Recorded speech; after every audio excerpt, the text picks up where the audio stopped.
এই জগতে গান কি হয়, গান যখন প্রথম রিলিজ হয় খুব আকর্ষণীয়,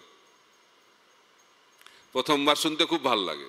হিন্দি সিনেমা, ইংরেজি গান, বাংলা গান তো শুনবে, প্রথমবার খুব ভালো লাগবে, নতুন নতুন বেরিয়েছে। কিছুদিন পরে দ্বিতীয়বার শুনবে, একটু কম ভালো লাগবে, আস্তে আস্তে আর ভালো লাগবে না, তখন মনে হবে আবার নতুন একটা চাই। এটা হচ্ছে এই জগতের গান। এই জগতের গান মানে প্রথমে মধুর লাগবে, তারপরে বিষময় লাগবে।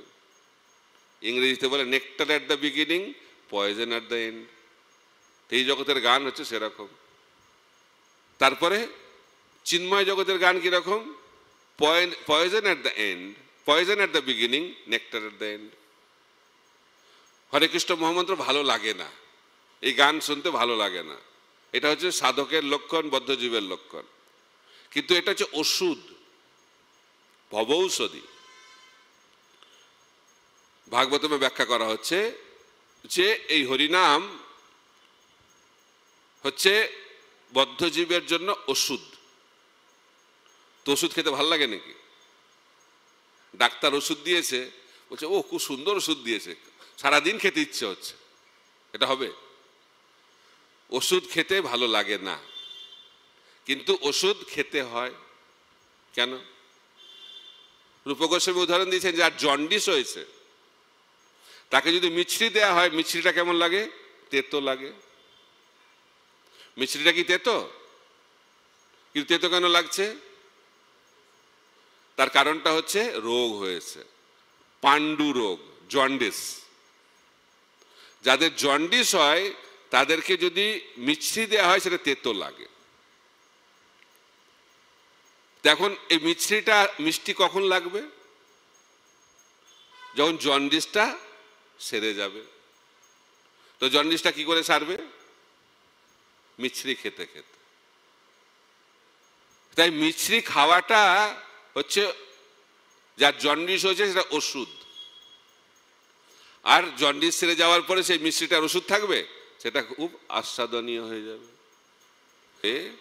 যারা সাধক বদ্ধজীব তাদের কাছে এই হরিনামটা তেতো লাগবে, কিন্তু ওটা ওষুধ, খেতে হবে। ভালো না লাগলেও সকালবেলায় উঠে হরিনাম করতে হবে। আর হরিনাম শেষ হয়ে গেলে বাহ খুব ভালো লাগছে, তো হরিনাম হয়ে গেছে, 16 মালা হয়ে গেছে, খুব আনন্দ। হরিনাম করে আনন্দ পাওয়া যায় না, হরিনামটা শেষ করে, বলছে মালা শেষ করে দিয়েছি আমি, 16 মালা শেষ, ফিনিশড মাই রাউন্ড, মানে জবকে ফিনিশ করে দিয়েছে একদম। তো এটা হচ্ছে বদ্ধজীবের জব, ওষুধের মতো। কোন রকমে শেষ করো, কোন রকমে খাও। বাচ্চাদেরকে যখন ওষুধ খাওয়ানো হয়, একটু কিছু মিষ্টি দিয়ে নাক, কি বলে, নাককে বন্ধ করে খেয়ে নিলে, এত তেতো, খাওয়া যাচ্ছে না। তো সেইভাবে আমরা যখন গ্রহণ করব, তো খেতে খেতে খেতে খেতে খেতে খেতে রোগটা সারবে। আর যখন রোগটা সেরে যাবে, তখন সেই হরিনামটা তখন খাদ্যে পরিণত হবে, তখন অত্যন্ত আস্বাদনীয় হয়ে যাবে।